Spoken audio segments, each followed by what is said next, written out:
Welcome back. In the previous step, we created a person JDBC DAO and we defined a simple findAll method in here. We are using the JDBC template to fire a query against the database, and we used a bean property row mapper to map the person class for it. That's cool. Now, we would want to be able to fire this at the startup of the application. So what we'll do is in the database demo application, we'll implement a command line runner. So CommandLineRunner is one of the interfaces which is present in Spring Boot. This would be launching up. When I implement a command line runner, then this code which we write in a specific method, that would be launched up as soon as the application context is ready. So when the Spring application context launches up, the code in the command line runner gets executed. So let's do that. So I'm implementing command line runner. I'm importing it in. You can see that it's an org spring framework.boot. So it's present in the Spring Boot framework. And now I would say add unimplemented methods. So I just went here, press Control 1, and it would add the methods in command line runner which are not implemented. So if you go to the command line runner, you would see that there is only one method which is present in here, run. So I would need to implement that in here. So I'd go ahead and implement it right now. And over here, what I would want to do is to fire a query. How do I fire a query? What do I need to use to talk to the database? We use the person JDBC DAO. So person JDBC DAO. And this would be a DAO. And who would get this for us? Spring would get it for us and auto wire it in. So I'll say at auto wired import, please change to that. That's cool. And now I can use the DAO to fire a query. So DAO.findAll. This will return the list of values back. So I would want to print that to the console. I would need a logger. So let's define a logger. Private logger is equal to logger factory dot get logger for this specific class. And let's organize the imports. I would want to use the SLF for J1.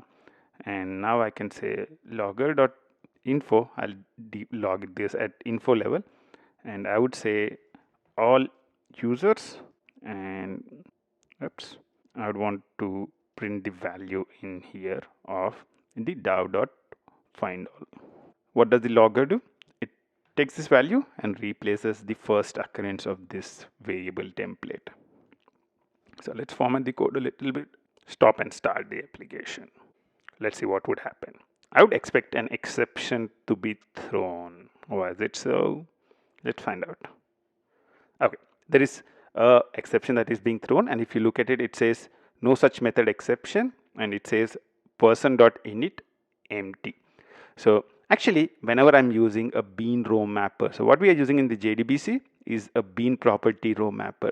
And whenever I use a bean property row mapper, the bean on which the bean property row mapper is defined should have a no argument constructor.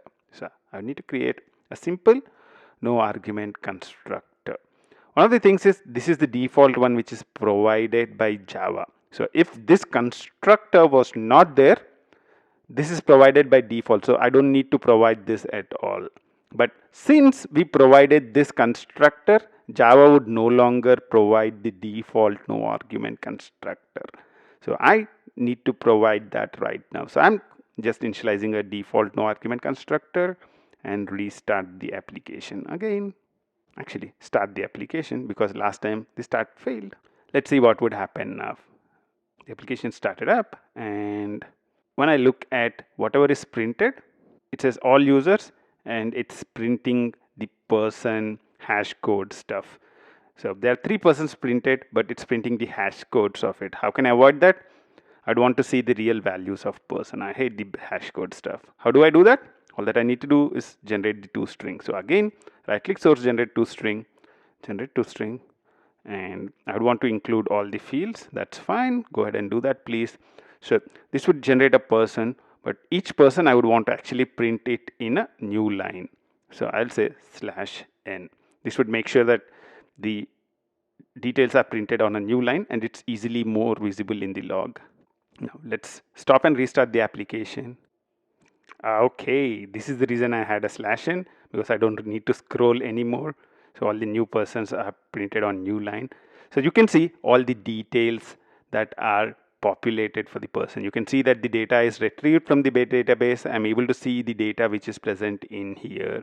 So in this step, what we have done is we were able to use the findAll method inside our DAO to query for all the persons, and we printed the values that we loaded in for person in the log. That's cool. That's your first JDBC stuff working. So what we did in this example is we used Spring JDBC to execute a query and print the results of that query. We'll do a lot more in the subsequent steps. Until then, bye bye.